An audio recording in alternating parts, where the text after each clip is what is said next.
haven't been here in a while, but I should know how to use this.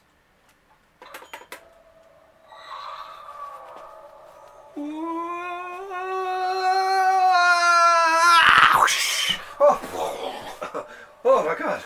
Once again. Oh, hang on a second here. Let me make sure. Whew. You're good? Oh yeah, I'm good. All right. Oh God, that was a rough ride. Hey, it's been a while, hasn't it? It's been a while. Well, once again. Stupid pandemic. Yeah, damn pandemic. Once again, here is an edition of In the Library of Graphic Literature with your host Wallace, without Luna for a change, and with a special guest, Dennis. Me. We'd arranged this a while ago, but stuff kept getting in the way, and we would have mostly car related. Yeah, and we would have had Luna, except she's working now. Yeah, So, but she'll be back, of course, for the very next episode. Yeah. I might even run these, one after another, right? But, let me look. Oh, jeez, look. Hang on a second. Who leaves their Leaves their cell phone on. Well, obviously, I do. So, anyway, this week, this is a special edition, of course. Yeah. This is what I like to call the comics that Dennis brought me. Yes. So sometimes I miss some comics. Sometimes there's a cool Kickstarter on the go that you alert me to, and because also too, I mean, it's stuff is safer to ship to your house than to my house, there you because go. I live on practically on a highway here where people would come up and steal stuff right from our door. I have a porch. Yeah, you have Pretty a much, porch. yeah. And there's usually you or the folks or someone. Someone's always home. Someone's always home. And in the old days, before my brother passed away, that would be true there, but not anymore. So we picked up some of our favorites. Two sort of classic favorites, and then three very recent, as a matter of fact. And then I got a list there of the ones that are still upcoming. Yes. We can talk briefly Oh, about. I like that idea. So. Okay. Well, first up is Providence By Alan Moore, which was a Kickstarter exclusive. Came with a little bit of extra merch too, I think, didn't it? I think so, yeah. Yeah. And of course, I had it when it originally came out in 3 smaller volumes. Yeah. But of course, whenever I see a chance to put it all into one volume collection like that, like I'll do it. It's one of the sort of weirder. Now it's not as sick as Necronomicon or whatever, no. but it's an interesting. I kind of like this guy's drawing style. Jason Burrows is his name there. Is it Burrows Burrows, and but I mean, of course, the story is kind of cool. I'm still working my way through with this. The entries at the end of each chapter are really long and involved. I'm actually thinking about just going through and reading all the comic part, and then going back and reading all the written part. It's kind of like what I do with The Watchmen. I skipped over like all the stuff in the back, but eventually did go back. You'll eventually go back and read it. And read it, right? So, but yeah, that's a good one there for sure. Next we have Terry Moore. Yes. Serial, which was kind of a line when that was going through their website. I ordered the Strangers of Paradise Omnibus. Yes. This slipcase for you and I. You end up getting Echo. Yeah. In as well, and this was the third one out in the line. Yeah, and this one too has, of course, which is what I love about these editions, is the little autographed plate there. Yeah. I love the little things like that, right? And the artwork, I loved, his artwork, of course, still is bloody amazing, right? But and the stories. Just incredible. And this one this is actually one of my favorite. Each one is a little bit more of a favorite for me than the one before. Yes. So a Terry Moore book, and it's funny because I mean, at the comic book shop, would have maybe 2 or 3 people buying it, or maybe 4 or 5 even. Yep. But they would always buy anything. They were always ready for it, right? So now next is Gunfighter. Which is a new one. This is I guess is it the full series in this one? Oh no, this is volume 1. So I guess there was more. Gunfighter from EC. I guess we might as well pop this open, eh? So I would imagine that this is the kind of post Frederick Wortham era and the Comic Code era, where everything's kind of not so violent, not so horrific, and under the comic code banner. So Yeah, and I guess they were trying to get whatever they could to to sell and that type of stuff. I think it's, although I don't see any comics code on it. Maybe. Oh, let's see. What's the year for this? Geez, it usually does say the year. Jimmy Palmiotti did the introduction. The introduction, which is kind of cool. Let's see. Oh yeah, 49. Yeah, so it is sort of. I wonder if this is earlier on. No, it might be early before. Yeah, issues 5 to 9. Yeah. Okay, but anyway, the who do we got in here? We got Johnny Craig doing some art. Graham Ingalls, who I always like. Ghastly. And he definitely, if Bernie Wrightson was inspired by anyone from the EC, it was him, right?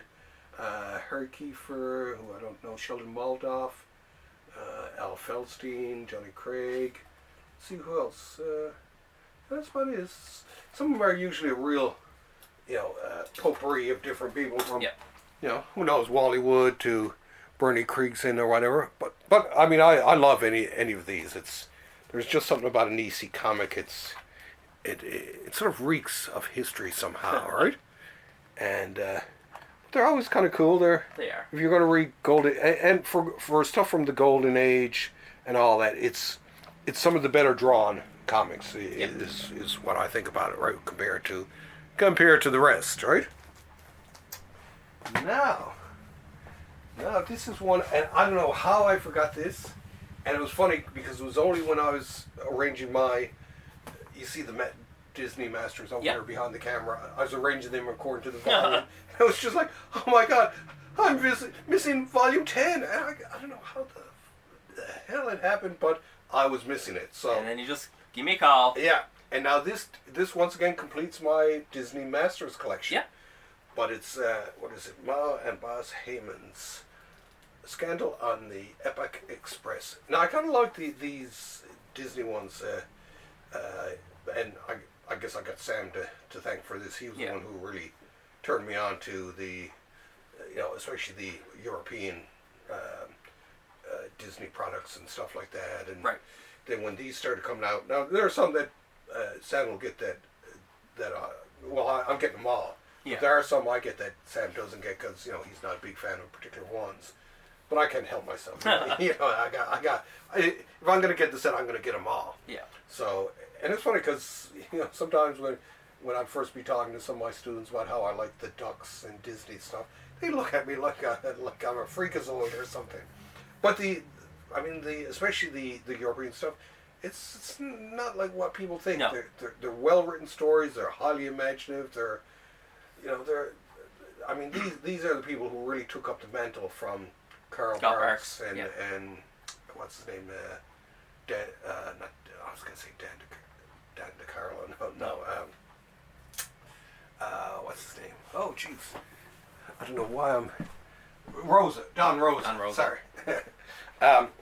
Don Rosa, fabulous stuff. Now, there's a couple of other books, too. Like the Mickey Mouse one. That one's not bad either. Okay. But yeah, to go along with the Rosa and the Barks archives, I think this was a great addition. So I think it's funny, isn't it, how Disney owns their own comic book company, but here they have Fantagraphics. But that's what I like about Disney. It's just like, well, you guys do a good job. Take these comics. You do them. They also have IDW do some Marvel comics too, don't they? Some kid line. They're doing that. Stuff like that. And that's what I like about it. Look, same with all the Mickey Mouse titles there, the Godfredson years from years ago. Yeah. Little on the stuff they did for IDW up there, the Donald Duck, all the stuff there. That's what I like about them. They'll look around for. They're looking for someone to do their work justice, right? So really looking forward to reading this. Now, of course, I'm back. I'm trying to make my way up through them. I'm reading them slowly, but surely. I don't know what surely has to do with this, but... And last but not least, and this is one that I've tried to find it elsewhere and everywhere and just couldn't do it. And so then when I went with you and you said you could find it... I could get it, It was just like, oh, I got to get it. And this is Jim Lawrence and Jordi Longaran. It's Friday Foster, a famous. Let's see here. It's the Friday Foster comic strip. Is the story of a former nightclub camera bunny in quotation marks, turned photographer's assistant, turned fashion model, with an innate inclination to help others and a natural beauty that makes her a magnet for men. Friday often finds herself in some very sticky situation in world-class adventures. I don't know if I'd use the situation, the word sticky situations, right? It's a bit much. For the first time ever, the Sunday editions of this groundbreaking comic strip are collected here. And what's interesting, this is a Blaze. Yeah. It did this. They do the Conan books and stuff like that. The Sumerian, which I'm really enjoying. I think there's 3 volumes of that out now. So. But to see them cross over and get into the comic strip business, when I seen this, it was just like, oh, I got to have this. Right? And it will fit in seamlessly with, most of the... Oh, yeah, in terms of the size, looking at it, It's pretty standard. Yeah. Now, I'll put it on the side of there, yeah. Because we are kind of like we're in the comics. It's funny because I always talk about comic books and all that, yet we film it in the comic strip version of the studio. I guess one of these days we'll switch over and go in that corner. Actually, what I'd love to do over in that corner is have the chair there, but have the spinner rack in the corner. Yeah. And or bring it to my house. Yes. Well, I've done some outside ones too, right? Yeah. And hopefully this summer, and I even said to Luna, I said, we're going outside to shoot a few. Because they're always fun. I had Chris O'Keefe, Chris, my good buddy, take me out to Cape Spear, the most easterly point in North America, and do comics from there. It was great. It was just like, look, and even film down, it's just like, here, right there, that's the most easterly point, right down there, where the waves are coming up against it. And if you don't get too close to it, you will die. Yes. Right? Yeah. But yeah, the Friday Foster, love this. I'll give people a look at it. The drawing is just. To me, it's. This is what's so great about this art. This is just the art is just. Oh my God! It's stabbingly beautiful. Stab you in the heart, great. Run you over with a steamroller, fabulous, right? But love it. But yeah, definitely worth picking up, right? Yeah. And the stuff like this, the tops. That was another one I liked recently. I picked that up locally in terms of a cool. Yeah. Something cool that no one else has published or whatever. I love it when people like this step in, because in a lot of ways they've rescued the series from obscurity. And same too, of course, with Library of American Comics behind you. They've rescued Little Orphan Nanny, because how many of these, Tyrion the Pirates, or Dick Tracy, how many how much of this is on fading newsprint? Yeah. And in 100 years, maybe all that newspaper will have crumbled, most of it, and we will have lost a lot of our comic book history. Yeah. So this is the other good thing about people like Library of American Comics. So we're sending Curtis, we're sending you and Dean a lot of love in here. As a matter of fact, I do have the latest For Better For Worse coming in. Okay. And I think that's coming to my house as well. Yeah, and that'll bring me right up. Okay.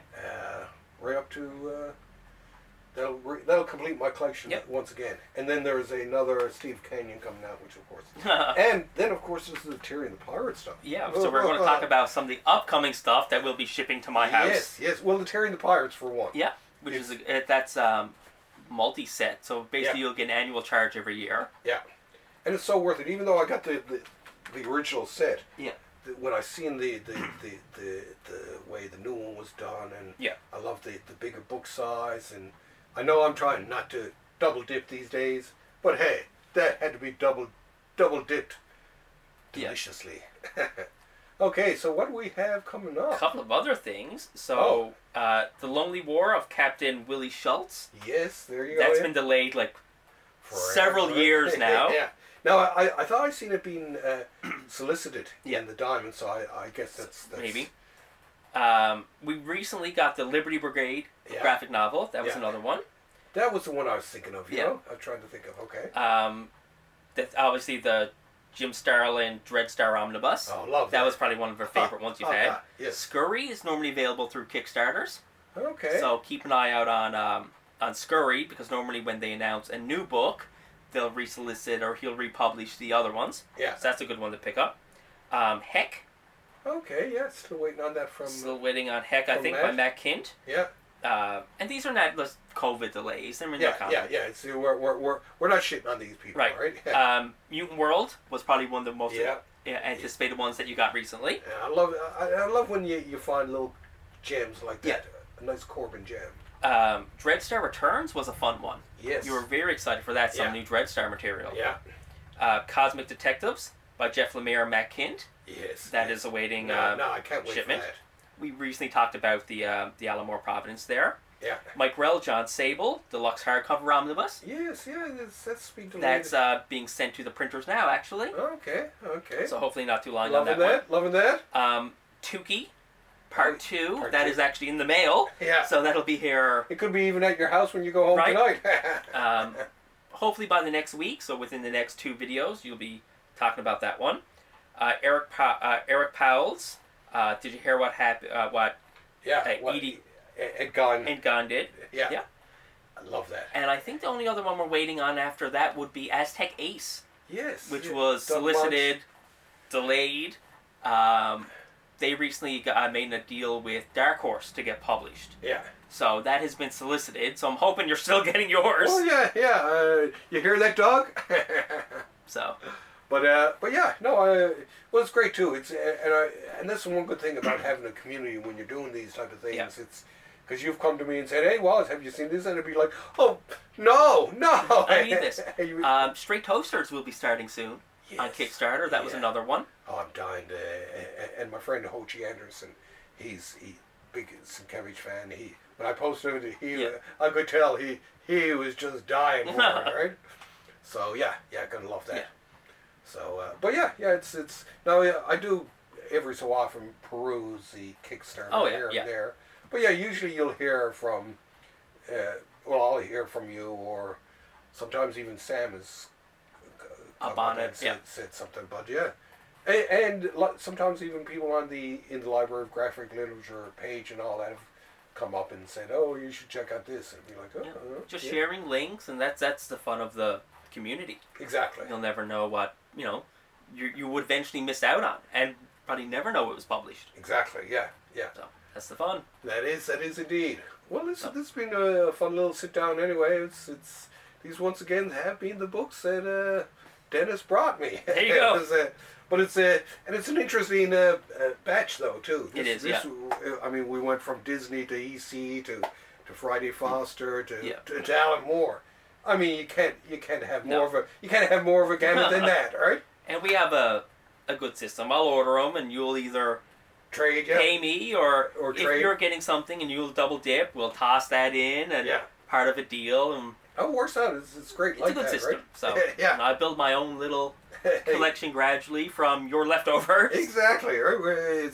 It's one of them symbiotic comic book relationships that we all hope that someone can have at some point. You gotta have an omnibody. Yeah, an omnibody. There you go. So. Well, with that, I guess that'll be it for this week. That'll be it. And stay tuned when Luna returns in all her glory next week, and we'll be lashing out something. I don't know what. I got one new book. I got to get some more new books. We actually ordered one today. Yes, that's true too. So that'll be here for next week. I just can't help myself. No. I just can't. Anyway, with that, I guess we can dance our way out of here. Thank you for having me. We'll see you folks next week. Bye. I miss having Luna actually play us out of here, right? Yeah, I don't have any musical talent. I just sit here. Okay. So. Well, give the folks a wave then. Bye. Okay. See you.